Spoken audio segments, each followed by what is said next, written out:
பண்டிகையை முன்னிட்டு கோயம்பேடு மார்க்கெட் பகுதியின் பின்புறம் அமைக்கப்பட்டுள்ள சிறப்பு சந்தையில் வியாபாரம் களைகட்டி வருகிறது. விவரங்களை சிறப்பு செய்தியாளர் அன்பரசனிடம் கேட்கலாம். அன்பரசன், இன்னும் 2 நாள் தான் இருக்கு, இன்னிலிருந்து வியாபாரம் சூடு பிடிக்கும் அப்படின்னு சொல்லப்பட்டிருந்தது. எந்த அளவிற்கு இருக்கிறது? வியாபாரிகள் என்ன சொல்றாங்க?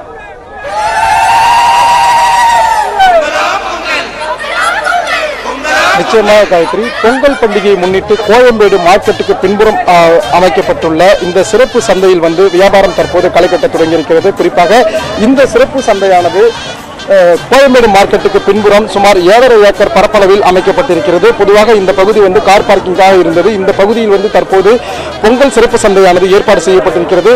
இந்த சிறப்பு சந்தையில் பனிக்கரும்பு எனப்படும் செங்கரும்பு, இஞ்சி, மஞ்சள் போன்ற பொங்கல் பண்டிகை கொண்டாட்டத்திற்கு தேவையான அனைத்து பொருட்களும் இங்கு இருக்கிறது. குறிப்பாக வேளாண் மற்றும் வேளாண் பொருட்கள் சார்ந்த இந்த பண்டிகை கொண்டாடப்படுவதால் அதற்குரிய இந்த சிறப்பு சந்தையில் அனைத்து பொருட்களுமே இங்கு எளிதாக கிடைக்கும் அளவுக்கு பொதுமக்கள் மற்றும் சிறு குறு வியாபாரிகளுக்கு எளிதாக கிடைக்கும் வகையில் ஏற்பாடு செய்யப்பட்டிருக்கிறது. குறிப்பாக தற்போது இந்த சந்தையில் நாம் நின்று கொண்டிருக்கிறோம். இங்கு இந்த வியாபாரமானது சுறுசுறுப்பாக நடந்து கொண்டிருப்பதையும் இங்கு களைகட்டி இருப்பதையும் நம்மால் பார்க்க முடிகிறது.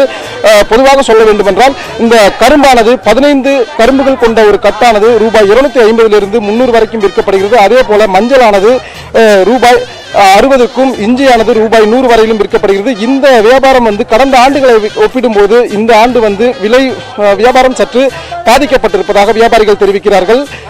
இந்த நிலையில் தான் அமைச்சர் சேகர்பாபு சற்று முன் இந்த சிறப்பு சந்தையில் ஆய்வு மேற்கொண்டார். அதாவது இங்கு வியாபாரம் செய்யக்கூடிய வியாபாரிகளுக்கு என்னென்ன குறைகள் இருக்கிறது, வியாபாரம் எப்படி நடக்கிறது, பொதுமக்கள் செல்ல ஏதுவாக வழிவகைகள் செய்யப்பட்டிருக்கிறதா என்பது குறித்து அமைச்சர் சேகர்பாபு மற்றும் அதிகாரிகள் நேரில் ஆய்வு செய்தனர். அது மட்டுமல்லாமல் இந்த பகுதியில் சிறப்பு சந்தை அமைக்கப்பட்டிருப்பதால் இந்த பகுதியில் கடும் போக்குவரத்து நெரிசல் ஏற்பட்டிருக்கிறது. அதனை சீர் செய்வதற்காக சுமார் 150க்கும் மேற்பட்ட போக்குவரத்து போலீசார் எப்போதும் கடந்த 2 தினங்களாக பணியில் இருந்து வருகிறார்கள். காயத்ரி, நன்றி அன்பரசன், விவரங்களை இணைந்து வழங்கியமைக்காக.